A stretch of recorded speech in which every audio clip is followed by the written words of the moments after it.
Welcome to On Patrol with the Suffolk County PBA. I'm CJ Hutter. I'm Tanner Brandamorny. And today we have Anthony Portesy joining us. Anthony is the chairman of the Democratic Party of the town of Brookhaven, and he's also general counsel to Jake's 58. Thanks for joining us, Anthony. Oh, anytime. And thanks for having me on. I think that these types of formats are important, especially as, we kind of talk about how we want to move democracy forward, right? Mm-hmm. And I think this is awesome. This kind of reflects the values of what our country was founded upon. And we were kind of talking about that a little bit earlier, right? 100%. We were talking about that right before we started recording, how having that open dialogue and being able to exchange ideas is really what this country was founded on. Exactly. So it's great to be able to have you on. So for everybody out there wondering, explain to us what a town chairman does within a political party. Okay, so everybody knows, the man, the myth, the legend, Rich Schaefer. He's the county chairman.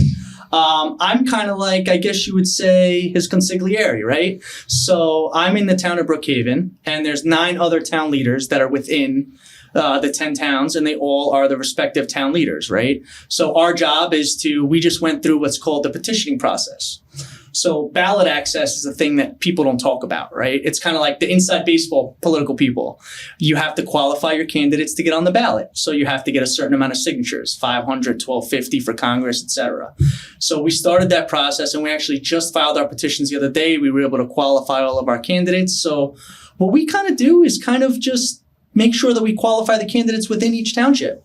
That's kind of what our main job is. We also have fundraisers. We support candidates. And you guys know, last year we were very instrumental in getting Rebecca Cassay elected into Assembly District 4. And I was behind her campaign from the beginning. And she's doing great things in Albany and things like that. Yeah, I know you spoke very highly about Rebecca, and we screened Rebecca. She screened very well. So we have high hopes for a partnership with her up in Albany. Yeah. Now, do you have a part in actually picking who the candidates are, or do you just go out and get signatures for who Rich tells you to get signatures for? So the way that it works is this year we have the county legislature, right? So if I call Rich and I say, hey, and by the way, so Brookhaven's a huge town. So we have LD3, LD4, LD. And by the way, for everybody listening, LD stands for Legislative District.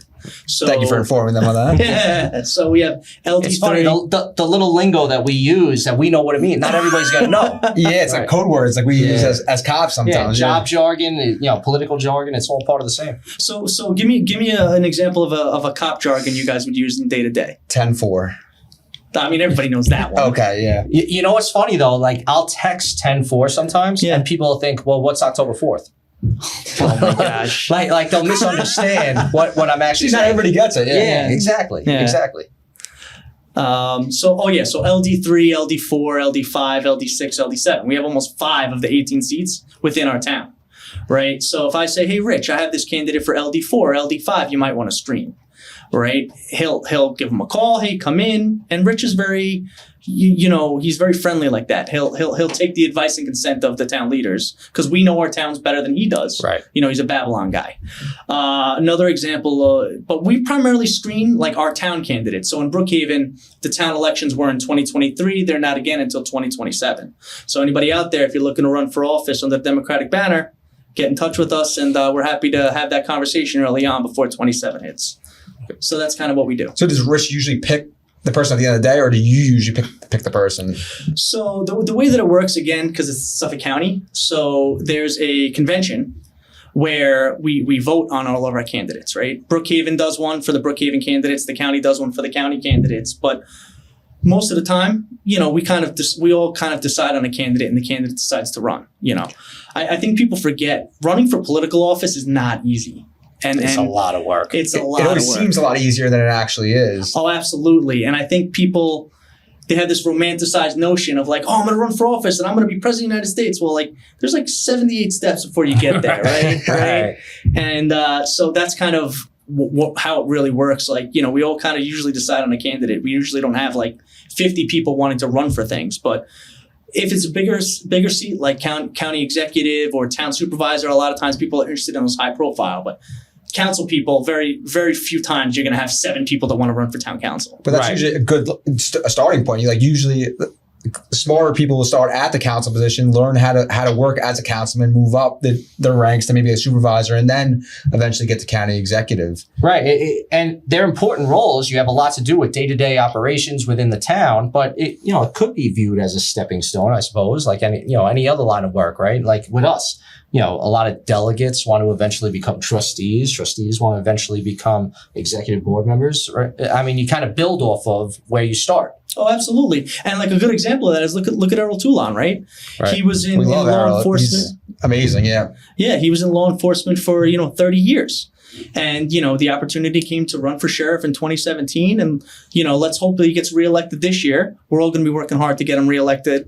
And he's doing great things. So, that's a great example of what you guys just said. Right.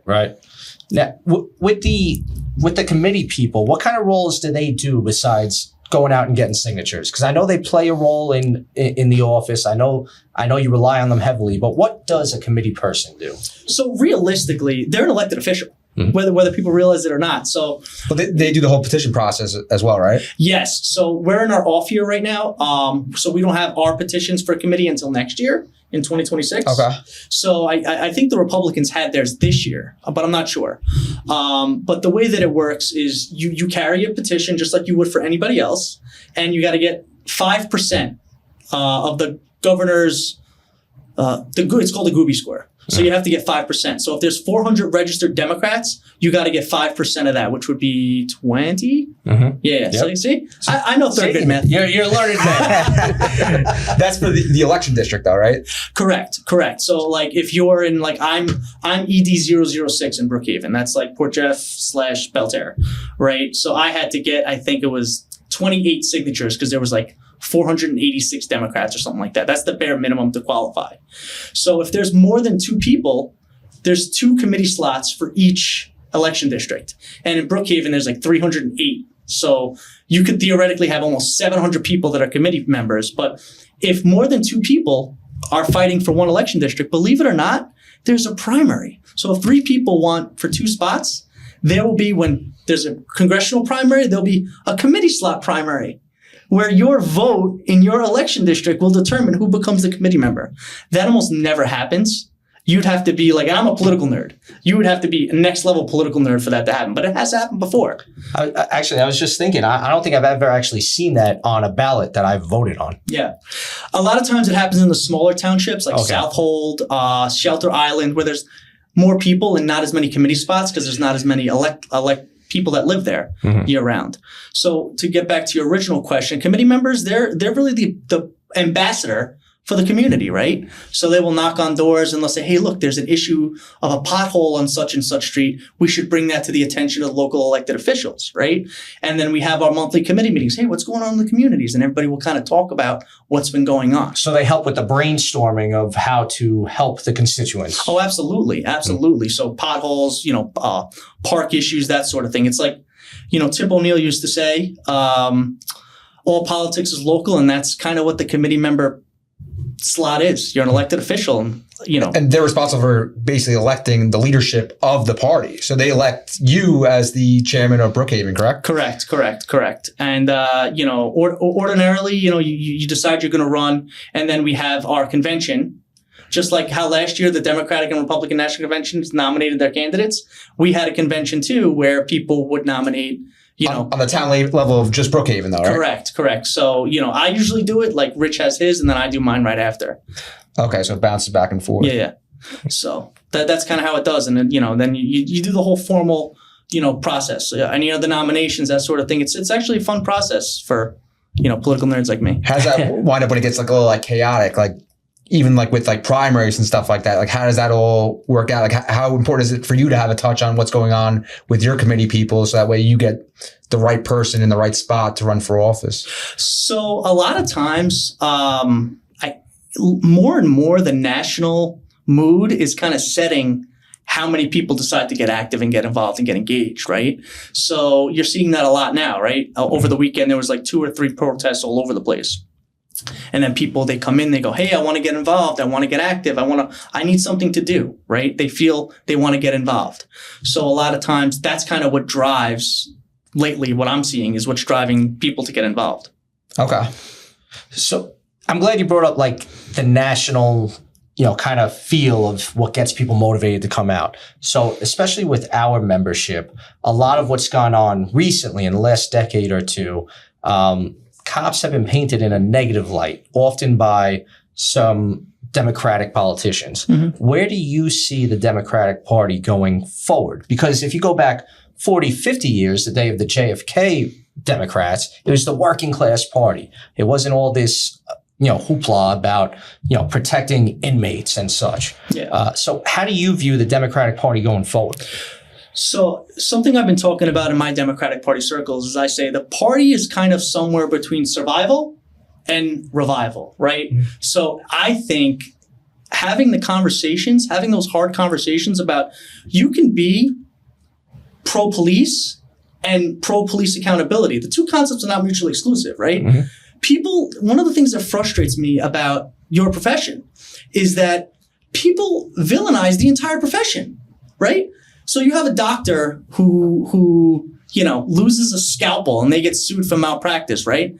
You don't stop going to every doctor in the world, right? You don't villainize every doctor, That's a perfect right? example. Right? Perfect example. But somehow law enforcement has become weaponized and it's unfair. Because I'll tell you, two of my buddies, my buddy Tom, Nassau County detective, my buddy Javi, NYPD officer, they just want to do their jobs and go home. That's what they want. And this villainization is becoming a problem. And like, it was a problem. And I think it's getting better now. And you guys saw 2 years ago, I actually honored Tommy Shevlin. We were at that event, yes. Yeah, I honored him because of all the work that he's doing with respect to mental health. Right, which is a huge problem. Yeah. More people were lost last year, Tommy was telling me, from suicide than on the job. So I was talking to Tommy recently about mental health issues within law enforcement, and there are stats out there that show law enforcement is 60% more likely to battle suicidal thoughts or actually suicide attempts than the general public and other professions. And I think part of it has to do, and I hate to generalize this, and every episode has come back to mental health. Basically, every episode we've done of this podcast has come back to mental health. And I hate to generalize it, but I think a big part of it has to do with the stressors cops take on because of the public perception that a lot of guys get. And like you had mentioned, if 99.9% of cops out there trying to do the right thing, when one wrong thing happens in some other state somewhere in America, why is every cop throughout America labeled that way? It doesn't make sense. Absolutely. And it wears on guys. Mm-hmm. I think that scrutiny really that you were pointing at, like when one cop makes a mistake, we're all scrutinized for it. And I think that kind of adds a lot more pressure to this job than people realize. I think that really deters the mental health of a lot of officers. They feel like they're under a tremendous amount of stress, that they feel like it's almost overbearing, that they can't get over it. And one of the big things, like the nature of our job too, is when we make a mistake, sometimes somebody's life is on the line. Where if you're in some other line of work, if you're an accountant and you make a mistake, maybe somebody gets audited, which sucks, right? It's that in itself is a problem, but it's not somebody's life. You know what I mean? Like people aren't out there risking their lives the way cops are. So it doesn't magnify the same way. Oh, absolutely. And I think that that's a great point. I think that when lives hang in the balance, it affects people on an emotional and social level, right? So you see somebody, get murdered or something happens, right? Mm-hmm. You're not going to take that home to your family. You're going to keep that burdened on yourself. Right? And you're going to keep that burden. You're going to sit there and you're going to be like, oh my gosh, how am I going to deal with this? Right? So that's why I like what Tommy's doing with making sure we have mental health professionals. And, my wife is going to be a school psychologist. She's going to be graduating with her master's in May, and she'll be doing that in the educational forum. So like, it'll be nice to see that on a law enforcement side where you could have people you could talk to, right? I also think the politicization, I hate that word. That's a tough one right there. Tongue twister. Yeah. The politicization of your profession is a problem too, in my view, right? So like most folks just want to do their job and go home. I hate that you guys are like drawn into the crossfire of R versus D. Like, let me do that dirty work, right? You guys just want to do your jobs and go home. And that's what most rank and file police officers and people and detectives and leadership, they just want to solve the crimes, keep people safe, make a good living, and do the right thing, right? It should be non-political. Yeah, people come into this job to try to help people and, be a positive influence on their community and the society that their children are growing up in. And it sucks when something happens in, say, Minnesota or Missouri, and every cop in America is all of a sudden labeled negatively. Absolutely. And politicians end up campaigning on it, and it becomes these big talking point issues that everybody just labels cops in general as being, abusive or, too authoritative, abusing their authority. And the media grabs it for more attention and more views and more likes. And I think that's become part of the issue that's raised it to the level that it's gotten. Oh, absolutely. And I think that what you just touched on, everybody wants link clicks, right? No one's watching traditional media anymore. And I couldn't tell you the last time I watched news, unless I was while I was ordering my bagel in the morning and I happened to catch something, so everybody wants link clicks and things like that. And you're 100% right, CJ. When you talk about things that happen in Missouri or Alabama or other places, like New York has some of the best trained law enforcement professionals. Right? You guys go for constant training, retraining, all these things that you guys do. Maybe you guys could talk to me a little bit about all the training you guys have to do for your viewers, Right. And, so we go through a ton of training, right? Every cop goes through the police academy. We've done a lot of training now with how to, talk to people and interact with, we sometimes jokingly say we're a kinder, gentler police department, but we are. Like, we talk to people the way people should be talked to, right? It's not the way it was back in like the 50s or 60s, and people try to project that onto us now today. It's different. We talk to people a different way than cops did 50, 60 years ago. But I'm curious how like Democrats as a party want to get past this. Do you want to get back to being like that working class party and away from, it's a good, social justice warrior, but in a way where it's about like the criminal element instead of, say, gay marriage rights. You know what I mean? Like gay marriage. Yeah, I don't care who you marry. I just want people to be happy. Yeah. But how do we get away from, what are the priorities? Kind of painting every cop in a negative light. Yeah. And I think that goes back to contemporary policing, what you were talking about, right? So the job of a police officer is multifaceted these days. Right. And like, I'm sure you guys can talk about it, right? You're half social worker, you're half crime fighter. So you're Batman, but you're also, trying to solve household problems on day to day, right? So I think that factors into it too. But I think the Democratic Party does need to get back to its roots of like, hey, you know what? Cops are in every community, right? So like, if I knock on a door and someone's like, oh, you're a Democrat, you don't support the cops, that's bad for me just as much as it's bad for cops. Right. That's not coming from you either. A lot of the stuff that they're hearing is coming from the national level. Absolutely. Absolutely. And no one talks about this. Joe Biden got record funding through the Inflation Reduction Act for law enforcement throughout the country. Nobody talks about that. And I think that that's going to be a great success as that money, unfortunately, the federal money, by the time it hits us, you and I will be, you'll probably have kids by the time, it filters its way through, Tanner. But, that's kind of the conversation we want to have. Most Democrats support law enforcement. Most Democrats are on the side of, hey, let's keep our community safe. Mm-hmm. But I think what happens and what's happening in contemporary politics, you got the 15 on the left, the 15 on the right, and the 70% in the middle that kind of agree on like 85% of what we talk about are kind of just like, oh, I'm so checked out. I'm so checked out. I can't even deal with it. I don't like Trump and I don't like Biden. Oh, can we get somebody better? And that drives the conversation. And what I talk about a lot is that political like absenteeism is a problem. Do you think that stems from people not voting? Like when you look at the percentages of people voting, it's very low. It's like in an off presidential or governor year, you're looking at maybe 30% of the population votes. And really what's happening is those 15 people on both sides feel so energized no matter what the climate is that they always go out and vote. Like how do we change that? How do we get away from that? How do we motivate those people in the middle to go out and vote. Yeah, those moderate voters. Yes. Yeah. It's multifaceted. I think it's, trying to get people like Rebecca elected, who I see as a middle of the road person.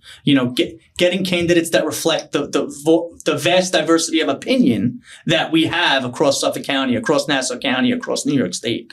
And I think making sure that we're having these conversations, right? Having conversations where like, hey, what can Democrats do? What can Republicans do? How do we find common ground? And I'm not talking about common ground the way like I think Tom Swazi talks about in the abstract, like, I'm a common sense Democrat. No one knows what that means, right? Mm-hmm. Right? And then, like, whenever I hear Democrats say that, I'm like, well, what does that mean? I'm a Selden guy. I grew up in Selden. So I always think of like, if I were talking to my uncle, my cousin, anybody, how would I explain what your positions are, right? And I think a lot of Democrats get caught up into like trying to be the master of all trades, right? Like, let me get granular. I was talking to you about this earlier. SALT. Like state and local tax deduction. Talk to a middle-class person. I mean, by now it's been in Newsday, so everybody knows what SALT is. But 4 or 5 years ago, SALT, people were like, SALT, what are you talking about? Table salt? Right. So we got to start having conversations and driving the conversation of what are middle-class values? What are we doing to lower the cost of living here? Whether you're in the county or whether you're on the state level, what are we doing to make it easier for people to live here? Right? So I think that's kind of how you do it. Right. What's going to benefit the masses? Let's stop worrying about the 6 people here, the 12 people over there. What's going to benefit everybody as a society? Mm-hmm. And I think that's what people really care about is really like that affects their life on a day-to-day basis. But for some reason, when you talk about like watching something or clickbait or whatnot, it just doesn't resonate with people on that level. So it doesn't generate that type of attention. No, absolutely. And I also want to say that I think it's up to our national political figures to start having these hard conversations, right? Our governors, everybody looks at just the president, but like, what are U.S. senators talking about? What are U.S. representatives talking about?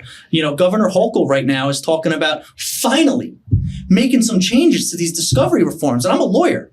I'm a lawyer by trade. So I check my Democratic hat at the door when I'm talking about these things, right? So making the discovery rules better so that way your witnesses aren't subject to witness tampering. Right. So the governor is pushing this out there. Nobody is talking about it. Nobody's talking about it. And like us guys that are inside baseball guys are talking about it, but like it's not, you don't see it on Fox News, you don't see it on CNN, you don't see it because it's not sexy, right? Right. Like you were talking about earlier. Yeah, but bail reform became such a big catchphrase, and everybody talks about bail reform as a package, right? But nobody focuses in on the discovery law changes. And the discovery law changes were a huge change for law enforcement in New York. We've had cases get thrown out on technicalities where a guy might have been guilty as sin. So we definitely need some rollbacks on the discovery laws. Yeah. And I think there's always going to be that tension there, right? So like, I'm about as close to a free speech absolutist as there is. So I believe that if you have something to say, you should be able to say it as long as it doesn't endanger people. Right. The old Absolutely, fire in a crowded theater. Right. So we should be able to say what we want and say what we think without worrying about the consequences of what we're going to say, provided that we're being responsible what we're talking about. Right. But also there's now going back to the law enforcement thing. You have a right to a speedy trial. You have a right, but like, at what point does a speedy trial hit up against law and order, right? You don't want to have this revolving door of justice, right? Where people are going to jail, coming back out, committing crimes again. And that's generally what happens. Recidivism is a big thing. And we see the same people over and over again on the streets. And then I'm sure corrections sees the same people in jail. Yep. Right. And how often now do you arrest a guy for the 4th, 5th time for the same thing in the matter of 6 months? Or you see a guy that has 20 prior arrests on his record and he's right back on the street a week later. And I don't think bail reform fixed that at all. I think that people know that they can get away with it. So they keep doing it. And then they're going to be in that cycle anyway. It's just going to take them longer to get in, and they're just going to keep doing it. They might get released, and it might happen more frequently, but I would assume it's still happening. And I think the well-intentions have been weaponized by rogue forces, right? So like you have professional criminals, I call them, right? They're professional criminals. They know how to get around the law, what to do, what to say, what to do to get back out of jail so they can keep running their racket, right? So I think that sometimes the road to hell is paved with good intentions, right? And I don't think that and I'm going to oversimplify this, if you steal a candy bar from 7-Eleven in Lower Manhattan, that you should be sitting in jail in Rikers for 6 months waiting for trial. Right. But I think everybody agrees with that, right? So like that was the well-intentioned part of the bail reform law, but 2019, they did pass some restrictions on the bail reform, and where they're going to have judicial discretion, which I think is important. Judicial discretion is huge. That's been one of our big talking points. I think that was one of the biggest mistakes they made when they did bail reform. And one of the big criticisms from our side too was we kind of warned some of these elected officials about the potential hazards of what they were signing into law. So I think one of the things that we're optimistic to have with Rebecca Cassay going forward is that open dialogue, that open line of communication where, you know what, if there's some sort of criminal justice reform coming down the pike, let's talk to the guys who work in criminal justice. Let's see what they think about it. No different than if there was some sort of health bill, you would, talk to a doctor, right? Talk to the people that are involved in this day to day to see what the possible negative effects are of what you're signing into law. And you know who's very good at that? Steve Stern. He's been great about that. He's always, you talked about, like common sense Democrats, but he's always someone that you could have a conversation with, and he gets it. He'll listen, whether it's something that on his party side or not. He'll bridge over and talk to people on the other side. And I think that's very important when you're talking about government in general. You want to be able to work with both sides and get important things done for the constituents. 100%. And conversation is what drives compromise, right? Mm-hmm. So when you try to ram things through and just, hey, let's just pass it and figure it out later and we'll patch it as we go along, well, there's going to be a societal cost to that, just like there's a societal cost to everything. Right. So, but I think we need to, and I'm saying this, me as the Democratic Party, part of the Democratic Party, I think we need to have these hard conversations with our base, just like the Republicans need to have a conversation with their base. And in my personal opinion, and take this for what it is, I think it's easier to get someone on the left to the center than to the right to the center. And I'll explain how. Right. So when Obama was elected, he wanted to get healthcare done. Most people on the left believe single payer, that we should have Medicare for all, blah, blah, blah, blah, blah. Right. That when 20% of our GDP is based on healthcare, that's really not a financial reality because it would decimate the American economy. I live in between two hospitals. How many of those doctors at Mather and St. Charles make a ton of good money, being a doctor? If there was a national healthcare system, their salaries would probably come down, right? Right. Which would affect our tax base and would affect a million other things. And recruitment too. Exactly. You want to be able to attract the people that could be the best doctors. Exactly. So you have someone on the left to say, hey, you know what? Obamacare is not perfect, but it's a start. I'm willing to accept that. But then you'll have people that are on the right that want to go back to the gold standard. Like, that's ridiculous. And I have these conversations with people. I'm probably one of the few Democrats that knocks on conservative, Republican, Democrat, working families. I knock on every door because I want to get that global perspective. If I don't know what everybody's thinking, how can I, as a party leader, effectively advocate, right? As a community leader. Right. Because otherwise, if you're not getting all perspectives, you're just talking out of sound bites. When everybody agrees with you, it's easy to just continue talking about the same things that are going to get you an applause. Yeah. You want to know the truth from both sides and try to figure out what's really going on in the day-to-day lives. Echo chambers, man. Right. Echo chambers. 100%. I talk about it all the time. Your Facebook, your Instagram, your X, your TikTok, your whatever medium, YouTube. Well, if you just stick to your own algorithm, you're going to keep getting the same video. It's the same thing that you're going to hear politically too. Absolutely. And I tell everybody all the time, I'm old school in that I read the newspaper. So every morning I read the New York Post, the New York Times, the LA Times, the Wall Street Journal. I like to get a varied perspective of what is everybody thinking, right? What's the important thing? Tariffs. Okay, the Wall Street Journal has a lot different things to say about tariffs because they're a financial organization than what the LA Times might think, right? Right. Et cetera, et cetera. So I think to your point, Tanner, getting a vast, kind of opinion base is important. And that's how you drive change and how you drive things forward. Right. Talking to multiple people gets you different perspectives because people build their opinions based on their own life experiences, right? I mean, we talk about, at least in my family, work hard, make a comfortable living, earn your way to bettering yourself, your life, or your family, right? Where, maybe other people don't necessarily talk about that. And I'm just trying to, spitball here, but everybody your life experiences build your opinions on an array of these issues. I think people's experiences also change based on, like you said, their life experiences, but some of the policies that have set up for their life experience. Right. So I think that sometimes we have a good idea and sometimes that good idea has good intentions, but that, like you said, that road can kind of become dangerous at points and get a little dark along the way. So absolutely. And I'll give you an example, a contemporary example. Like, I'm a lawyer, right? I grew up in Selden, middle-class family, first person to go to college, first person in my family. I was the first person not only to go to college, but I went to law school, right? I put myself through law school and I had to take out student loans, right? So that was an important part. And now you're seeing in the national media, what's going on with student loans, how are people going to plan for this? Like, these are important things to have. Again, like, the contemporary right might say, we got to abolish the Department of Education, but like, what comes 25 steps before that? What about the funding we're getting for local school districts? For people with, my wife talks about them, IEPs, independent education programs, right? Some of that funding comes from the federal government. So we have to be careful about what we're doing and how do we do this the right way. Right. You know? One big problem can't always be generalized into, a solution, but that will end up creating 20 other problems. Absolutely. Right. Absolutely. And I been talking about that a lot with the federal workforce right now, with the way DOGE is operating. We're trying to cut spending in a lot of the federal agencies. I'm all for cutting out the fat, getting rid of wasteful spending, but at the same time, I don't like the way they're necessarily handling the federal workforce. Like, absolutely. These workers are walking on pins and needles every time they walk in the door of the IRS or any of these federal jobs where they're not sure if they're going to have a job in a week.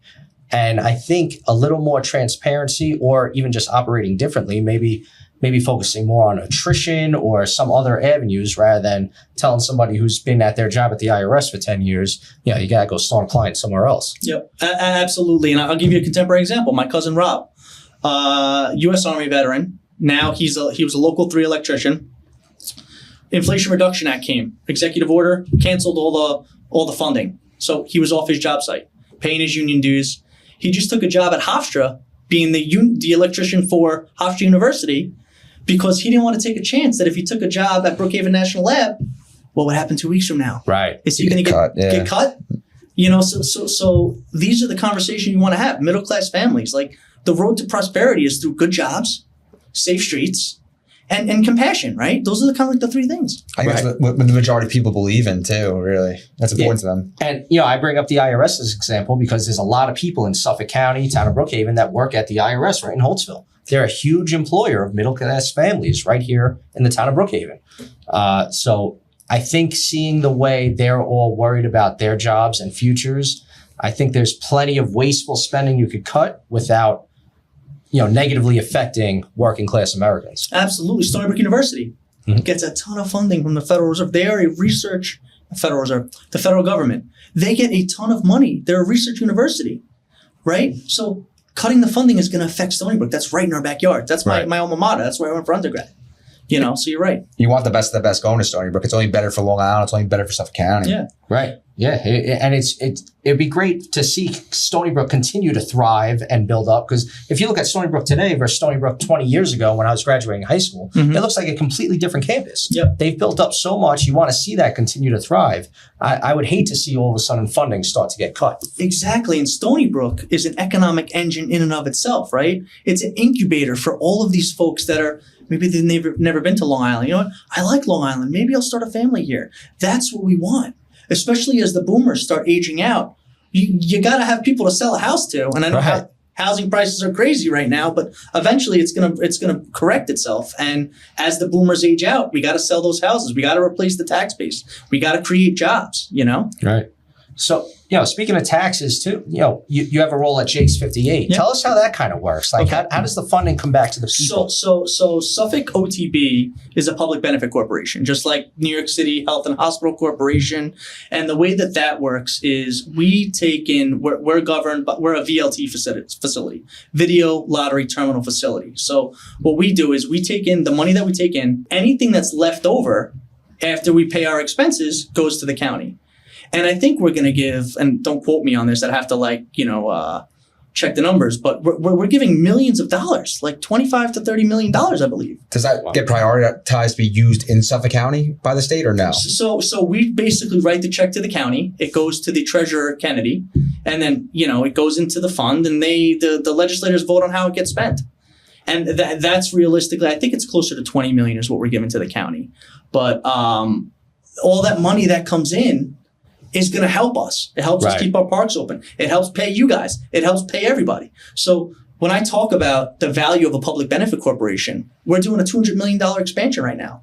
So we're going to be sitting there, and there's things I can't talk about. I am the lawyer for the company, but we're doing a lot of things to make it a better place that people want to come to, that people want to visit. More attractive. And I tell people, you spend money at this casino, it's going to help the surrounding areas. Right. Islandia, if you're a Village of Islandia resident, you're not paying taxes. Well, village taxes. You're not paying village taxes for 20 years or something, because they were able to negotiate that deal because of the renaissance that Jake's 58 has done and Suffolk OTP has done. And, it really is a miracle of the modern public corporation, right? We're doing things companies have never done before. We have a hotel, a vibrant hotel. We have a lot of things that are coming online. We're going to be with the expansion project. We're going to employ thousands and thousands of union labor jobs, good wages, good benefits. All of that stays right in Suffolk County, right in our backyard. And that's something we need to be having a conversation about too. Mm-hmm. So all that money that comes in through Jake's, it stays here. So that construction worker, he goes to the bagel store in the morning, he gets his bagel, he gets his lunch, goes to Patricia's for lunch or whatever. All that money stays here. And that's how you create the economic engine. So as a public benefit corporation, as opposed to going to Resorts World in Queens, right? You gamble here, the money's going to stay here, and it's going to invest in our community. So what's part of the growth plan, if you can talk about it? I know you kind of mentioned it, but you said you're a lawyer, you can't talk about everything. What is part of the growth plan to try to bring more revenue into the county? So we are going to be doing some hotel renovations, like making the rooms a little bit nicer, sprucing them up. We are going to be, looking at different types of food vendors that can come in. And again, I can't discuss specifics. Mm-hmm. But we're also expanding. We're going to have 1,000 more machines coming online.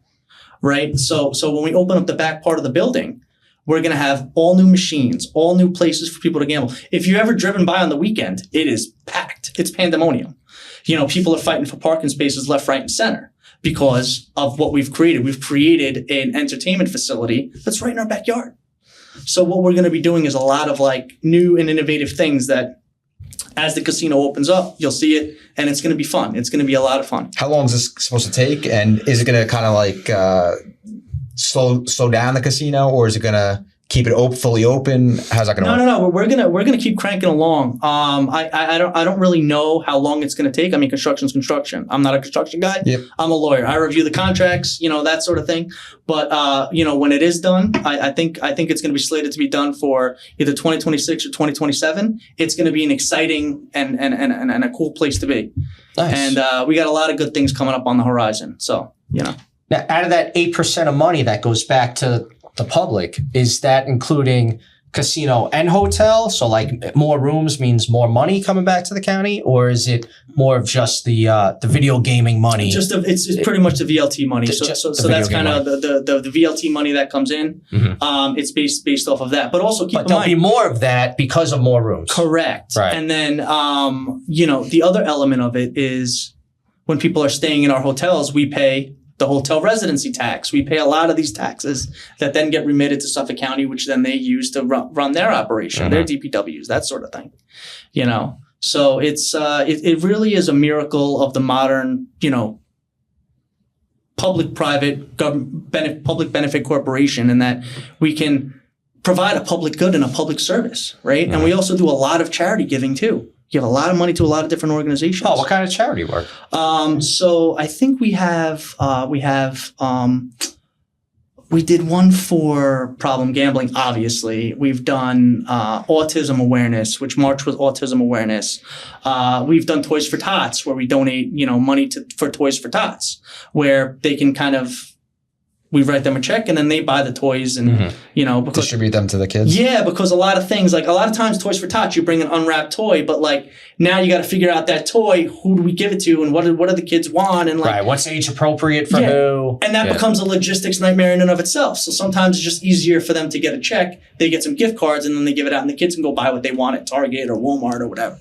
Right. So those are kind of the contemporary things with modern charitable giving, where a food drive, you have a food drive, and then they get 100 cans of pumpkin mix, right? So people always bring in the stupid pumpkin mix. But lately people are giving more gift cards and things like that. So we do a lot of stuff like that. We're I can't think of any off the top of my head, but I just gave you a few that I could remember. Yeah, that we've done. Of course. Again, And those are all great causes, too. yeah, absolutely. And we never would know that Jake's 58 does all this stuff. No one would know this that. is Really, the first I don't time think. hearing of it. Yeah. So I gotta check it out. I've never been there before. I don't know if you've been there, but So I've been to Jake's a couple of times. I don't think I've ever stayed overnight, but I have gone into the casino and spent some time there. yeah. It's a cool spot. It's It's so funny. The dynamics change, right? Earlier in the day, it's like the senior citizens kind of like getting out for the day. And then at nighttime, it's more the younger crowd. Yeah, So right. It's interesting. they're probably there to the wee hours of the morning too, right? Yeah. So we're open from 8 a.m. to 4 a.m. So that's kind of what I talk about. When I get there early in the morning, I was talking to you, Tanner. You see people like waiting online to get in, like because people are so superstitious. They want to gamble on their machine. Right. So it's an exciting atmosphere, right? We were athletes. We were superstitious. Of I used course. to wear the same socks all the time. Yeah, I never wanted to step on the foul line when I was running on and off the field. Yeah. I'm superstitious at work. I had to use all caps on my computer. I have to do that. It's a big superstitious thing that I have at work. All caps? Yeah, I just have to type my I feel like reports he's in all always caps. yelling at me. No, I don't know. I got very competitive about it. I don't know. It brings me back to the days of being on the field. Yeah. Oh my God. All caps. Wow. You write your emails in all caps? That's like a boomer thing, man. Only at work though. When I'm on patrol, I write in all caps. That's always been my thing since I started. I just felt like it kept me safe. I don't know why. Be safe. Yeah, I don't know. It's what I did every day. It's a weird superstition, but that's just how I signed in for work, and that's how I did all my report writing. So when you have your terminal in your car, you're typing in all caps? Yeah, all caps. Interesting. So you're the guy who writes the tickets and it's all caps, like failure to obey, traffic signal. When we had to type the tickets, yes. I didn't write in all caps. I just typed in all caps. Yeah. Wow, that's wild. So you guys don't type your tickets anymore? They auto I generate. think we gotta get off the subject. I'm getting gruesome about it here. He just likes yelling at everybody. Oh yeah, sometimes. So can I tell you guys a funny story about when I got to pick somebody out of a lineup? I would love to hear it. Okay, so people know I grew up in the grocery business. Shout out to Rob Newell and the UFCW Local 1500 folks. I always say like it was that job that kind of helped me go to law school because I had vacation time, sick time, dental, medical, Being part of the union. Good union work. good union jobs, good union pay, good union benefits. Right, Yeah. You guys know it. So I worked through college, undergrad, and law school in the grocery business. So while I was in law school, I was working in the Middle Island, King Cullen at the time. And there was a guy that was stealing baby formula. And, baby formula, I think you know where I'm going with this, Yes. what he was doing with it. I don't want to, people that are watching this know what they do with it. But so I ran out after him. Baby formula was expensive, like $20 a container. Yeah, it's a huge hit. Yeah, now it's even more money than that.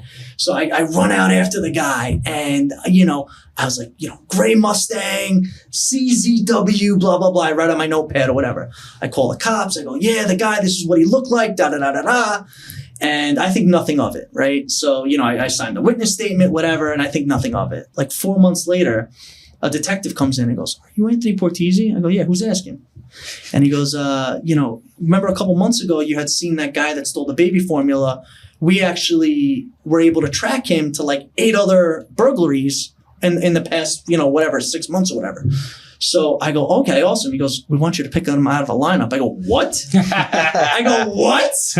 So he's like, yeah, can you come down to the station? So, I called up. I go, hey, I need somebody to watch the store while I go down and pick this guy out of a lineup.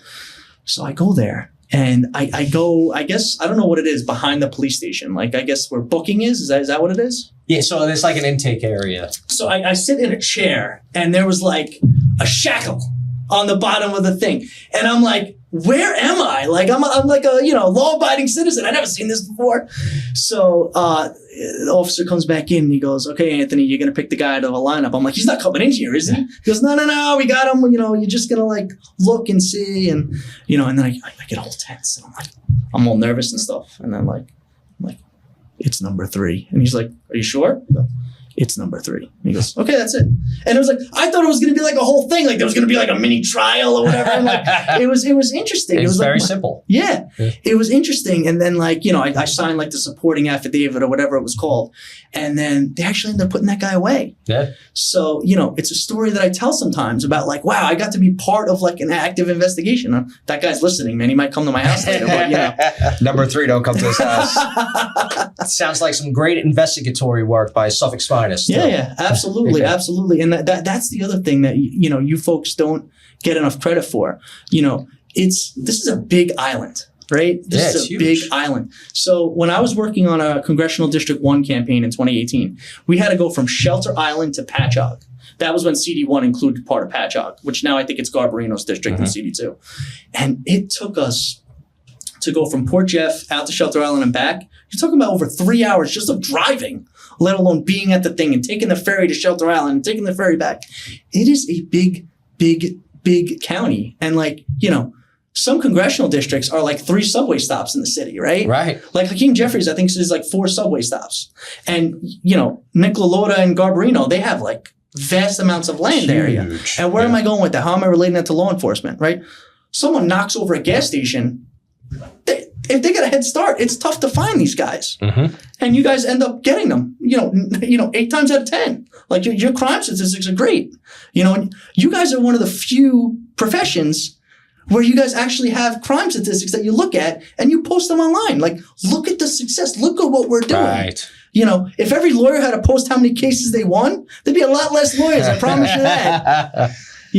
Right. Yeah. And you know what a lot of people don't take into account too? It's not even just the cases we solve, but it's the ones we prevent to begin with, right? How often, a cop might be, parked on Main Street catching up on his memo book and we don't know it. There's no way to quantify it, but maybe we just prevented a robbery at the gas station we're parked in front of or whatever the case may be. So the crime prevention stuff is hard to quantify, but at least the solved cases, the detectives that are out there doing the investigatory work and the crime control guys that are out there doing investigatory work, at least there's something we could show for it. Yep. And at least the public feels safer when they see those cops out there. Right. Yeah. Right. And that's kind of something I think gets lost on it too, right? There's the value in that community element, right? The cop being at your 7-Eleven getting a cup of coffee. Yep. The cop being by the firehouse and just seeing that patrol car gives you that sense of security where you don't have to worry about, hey, you know what? If I got something, I can walk over to a cop. And I'll give you an example. So, you guys may have been seeing the Tesla rallies and things like that, right? So I was at one in the early infancy, and I'm not a big protest guy. I am more of like, how do we turn what we want to do into what we have to do, right? So, but I was at the first rally just to kind of check it out, and there was 2 uniformed officers there, and I kind of went up there in the beginning. I said, hey, look, we're going to be peaceful. People just wanted to kind of be out here. I'm going to be watching over it. I'm going to kind of keep everything calm, keep people off the streets. If you need anything, you let me know, right? And just by having the cops there, and they were super nice. They were super nice. They were like, yeah, just don't get rowdy, don't start smashing windows. I'm like, we're not going to do that. And it was peaceful. And then, by the way, the other side was there 2 weeks ago later, 2 weeks after we were, and it's the same thing. There's 2 uniformed officers there, and it was peaceful. And I'm all for peaceful protest. What you can't start doing is start breaking windows and doing all that nonsense. Right. Both sides do it. Both sides do it because of, again, going back to what we were talking about earlier, the echo chambers, right? You start force feeding nonsense to both sides, and then they kind of, Freedom of speech doesn't give you the right to break things and commit crimes. I think it only does when we allow it to. And I think that's something that we've kind of let go a little bit in the last couple of years. And what it does is that it delegitimizes legitimate points of contention. Oh, 100%. Yeah. Because that becomes the talking point. The damage caused is the talking point. Not the issue. Rather than the issue. Yeah. Right. Yeah. So whether you're talking about police accountability or whether you're talking about, Doge or whatever you're talking about, if you start causing your own wanton destruction, you've just completely eliminated your capacity to have a coherent conversation because now the other side's not going to listen to you. And then even your people are going to be like, dude, what did you do? Like guys like me that are in the middle are like, what are you doing? Right. But, we just had an example, right? Tesla, right in Smithtown. Both sides were there. Both sides kept it peaceful. And that was that. And that's what we need to get back to. That's the original thing we talked about when we came in here, having a dialogue and going back and forth. And through that, you generally find the correct solution. Right. And hopefully everybody in America starts taking that sort of model where let's just all start talking again. Right. I mean, how many times do you hear of families not talking for years at a time after an argument at a holiday? Right. Let's get back to the middle. Let's get back to having open dialogues. Let's get back to what America was founded on. Absolutely. Absolutely. Compromise and conversation. Those are the kind of like the biggest things, right? The Boston Tea Party. Remember that? The country was founded pouring tea into the harbor. And that was like an act of, good trouble, I guess they call it, but that led to what created this country. Right? No taxation without representation. Open a history book, man. Nobody wants to read history anymore. I'm a big history guy. I love history. I don't know if you guys like history. I do enjoy it. Yeah. So it's good stuff. But I think you're starting to see a renaissance. I think people are starting to kind of bridge the gap a little bit. And I think what you guys are doing here, I think this is great. I think this, you have different people on. And you and I were talking about it earlier, like the different podcast formats, whether it's Joe Rogan, whether it's, Gavin Newsom, having those conversations is listening to people that you don't ordinarily listen to or talking to people you wouldn't ordinarily talk to. Like, hey, you know what? That's actually a good point. Hey, you know what? Cops do have a tough job. Hey, you know what? I never really thought about that. Like, he's bringing the job home. One of the things I miss about the grocery business, I used to pack out my dairy section and that was it. Now I'm a lawyer. I go home and I'm thinking about, oh my God, I got to get this contract done. Oh my God, I got to get this done. And like, it's the same thing with policing, right? Right. You're taking the job home with you. And how do you not, if you're a police officer, and maybe you guys could talk a little bit about that, like bringing home the stress of it and the aggravation of everything that you see day to day. Right. It never turns off because whatever you dealt with during your day, somebody else who maybe you helped or maybe you tried to help and they weren't necessarily satisfied with the help you gave them, they're still living with whatever that issue was that they're dealing with, right? And sometimes, so I brought up this example a couple episodes ago where people call us for all sorts of problems. It's not always something about, a penal law issue, somebody about to do a robbery or burglary. Sometimes it's just their day-to-day life issues. I had an old woman call 911 once and I responded because she had a mouse in her oven. And to her, this was like a big issue. She didn't know how to handle it herself. She couldn't wait for an exterminator to get there. So we just got the mouse out of her oven. Like we just try to help her whatever way we can, whatever way she was looking for at that time. But sometimes there might be a domestic violence issue, right? And sometimes the victim of a domestic, an abusive domestic relationship doesn't always want the help. Maybe they call 911 momentarily to try to put a stop to whatever's going on. And then once we get there, they're uncooperative. So we can't always get the information we really want to help that person right away, right? And sometimes, maybe it takes a few calls to kind of put a couple pieces of the puzzle together. But, you kind of wish you could help these people right away sometimes, and you can't. And a lot of times it's them, like perception's reality and everybody's reality is different. I've been on calls where people have OD'd. I remember a call actually it wasn't a call, it was a T-stop. I stopped this kid in a Jeep and he was like going to college. His girlfriend just broke up with him. He was hysterically crying. He was like on the phone. So I pulled him over into the lot. I got up to him in the car and I remember having this whole conversation with the kid. And to him at that point in his life, that was like one of the biggest issues he's probably faced in his life. He was like in love with this girl and she had just broke up with him because they were going to college and he felt like it was like over. And we had a nice conversation and he went along his way. But a lot of that is you're dealing with people in what they perceive as the worst of their life. So, and to take that metaphor, right? I'm gonna take your story and make it into a metaphor. How do we get the mouse out of the oven, right? What are the stories? What are the conversations that we're gonna have to kind of make sure that we're dealing with the cultural problems that we have, the social problems that we have, the issues that we have. Wealth inequality is the highest it's ever been. Union rates are the lowest it's ever been, right? Right. There's got to be a correlation to that. Exactly. Right. Unions have always been the pathway to the middle class. My dad was a Teamster. I was a United Food and Commercial Workers, union member. And like, you guys are union members yourselves. And like, the core ethos of the Democratic Party is equality of opportunity and labor relations and unions and building up the middle class. Right. And we need to get back to that core. Like, that's our value system. And that's kind of where I'm at. I always think about like, hey, how do we support the American worker? How do we support the worker who's just trying to get ahead in life, that doesn't want all their money to go to car insurance and health insurance. You should be able to take a vacation and buy your kid that Christmas toy that they want, things like that, you know? Right. And I think that's what a lot of people want to see again. They want to see the Democratic Party talking about the working man, the labor class, right? I think they want to get away from the criminal class, right? These guys that are recidivists, that just keep committing the same crimes over and over again, and there's never any end in sight because the penalties aren't fitting the crimes. We want to get away from those sort of talking points. Let's get back to, you do a crime, you face a penalty that fits that crime, and hopefully it's a deterrent from doing it again, rather than this revolving door. Let's get back to protecting the middle class workers, building up that middle class, and making a stronger America again.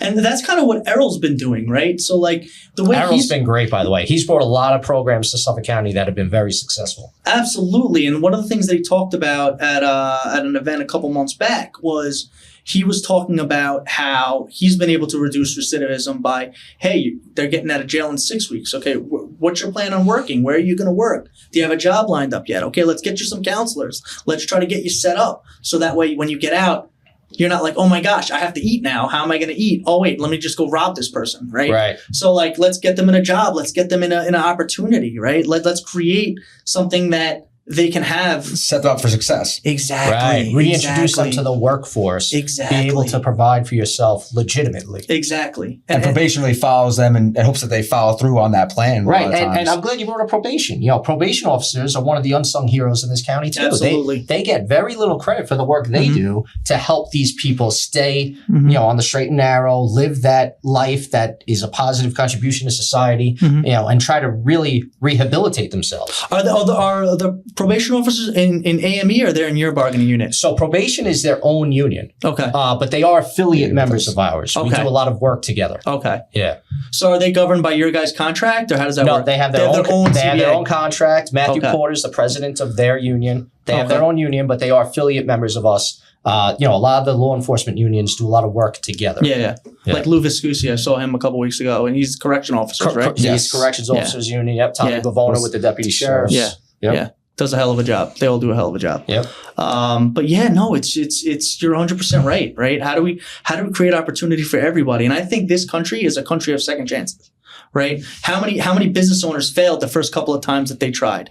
How many people dropped out of school and then went back to school, right? How many people have failed and then created a second opportunity and become successful? We should have that same mentality to our prison population. We shouldn't just discard them. They're humans like everybody else. But we got to make sure that they're not going to be on the path of recidivism. Those are the best stories too, the comeback stories when people can rebound from a loss or rebound from something going bad. 100%. We have to get back to focusing on the rehabilitation, and that guy that makes that one mistake one night, absolutely he deserves a second chance. You know what? Somebody makes two mistakes, yeah, give him a third chance. It's the people that get arrested 20 times, all right, we got to figure out a new formula for that type of person. The chronic criminal. Yep. Right? Yeah. Right. So the chronic criminal, I would be interested to see statistics of the percentage of the chronic criminals, right? So the people that are just creating crime for the sake of crime, right? They're knocking over laundromats, they're getting out, then they're hitting a jewelry store, whatever, what have you, right? The professional criminals, what we were talking about earlier. Because I don't think it's a majority, but I think it's significant enough that it has a quality of life effect on New York City and part of the suburbs as well. Oh, 100%. I mean, and we hear the worst of the worst stories when it comes to recidivism too. The guy who murdered Jonathan Diller about a year ago, that guy had been arrested, I want to say it was like 16 times, and the other guy in the car with him was arrested like 20 times.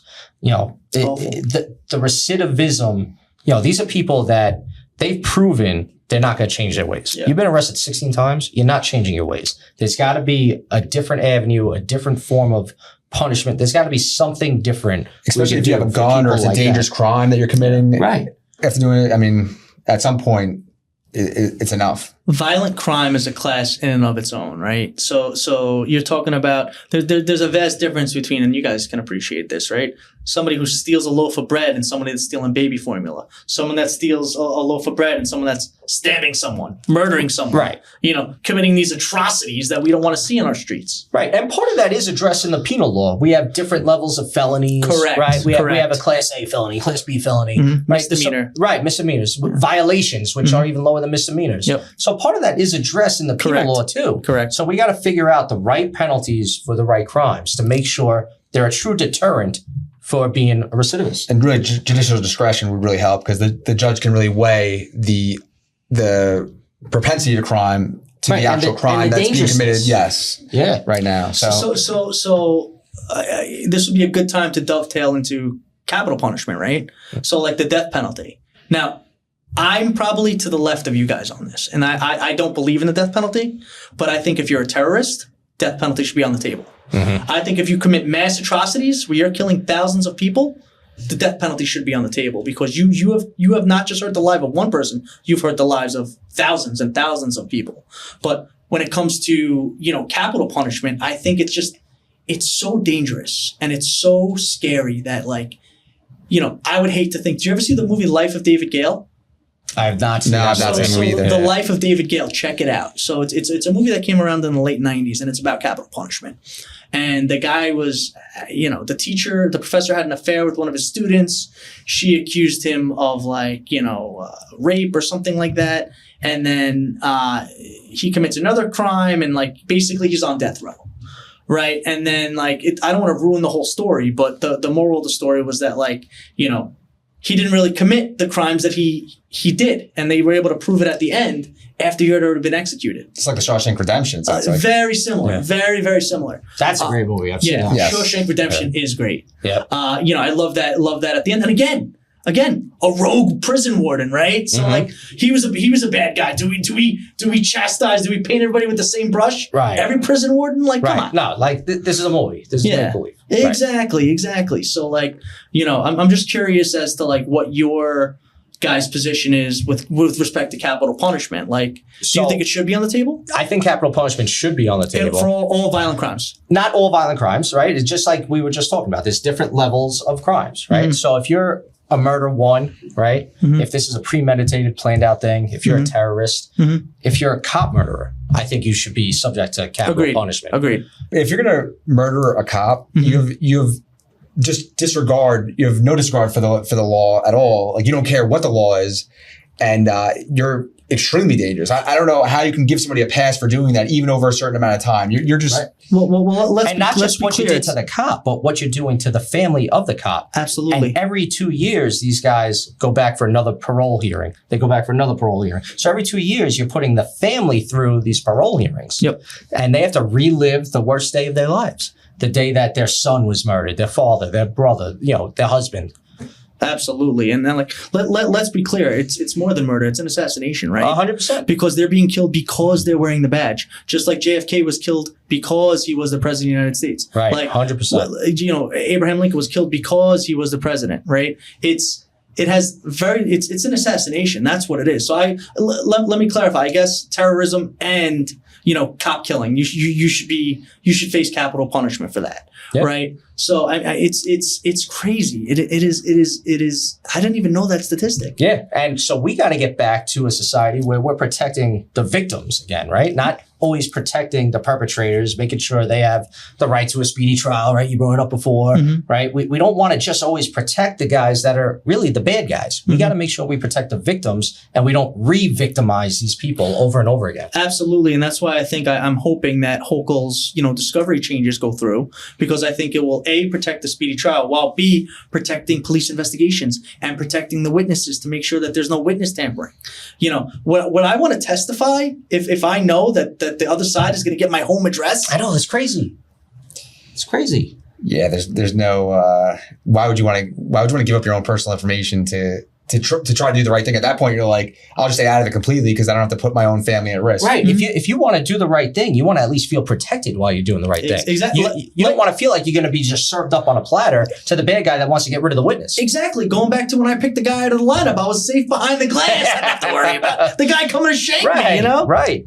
It's also like being blackmailed for doing the right thing. That's the way that I feel like I look at it. It's like, hey, you could go through with this, but then they're going to get this information about you. And now you're thinking in your head, do I do it? Do I not do it? It makes it difficult. Right. Instead of people being able to just jump to doing the right thing. Right. I mean, we talk about the Daniel Penny effect too, right? A lot of people are being hesitant to jump in and help people while they're being victimized now. A lot of people are being hesitant to take action on their own. They go right to their cell phones and they start video recording something. They think they're going to have the next viral clip that goes out on social media. But we need people to, be out there doing the right thing. Well, I think I like that you bring up the Daniel Penny? Yeah. Yes. I like that you brought that up because the guy that he restrained for years struggled with mental health. Yep. That was a failure of New York City's social service system. And again, the narrative goes into, oh, this guy just choked this poor homeless guy. Oh, this poor homeless guy got choked by this guy. And again, you see the left and the right. They take their respective positions and that's it. It's levels of nuance. Right. It's levels of nuance. Let's talk about that. That guy was forcefully in New York City has a law they can not institutionalized, I forget the term, but they can put you in a mental hospital for I think it's 2 or 3 days or something, 48 hours, where they can give you your meds, and then he would be on his meds and he'd be okay for a little bit. Then he'd stop taking his meds and he'd be, back to the way he was. Right. So we got to figure out how to address that issue. Yep. Right. Because that's the root cause of what happened. Yep. Right. And I think that goes back to the 1980s. You want to talk a little bit about they had the deinstitutionalization, right, in the 80s during the Reagan administration, where New York State and all these big cities couldn't afford to pay for all these, mental institution hospitals. So they started closing them, and then the federal funding went away, which is what we were talking about earlier, right? So these folks, they've lost touch with their families. So they're just living in the subway system because it's warm. If they're homeless, they could just live in the subway system. And that's what's driving some of the violent crime here. Right. And meanwhile, the other people that are riding that subway, they deserve to be able to have a peaceful ride where they don't have to worry about being victimized by some violent maniac or set on fire. Or, you have these other guys that start masturbating in the subways now. Horrific. Our law should protect the victims and not the criminals. That's the bottom line. And I think that we've gotten away from that for the last couple of years. But protect the people, not the problems, right? Yes. I think that's where you're getting down exactly.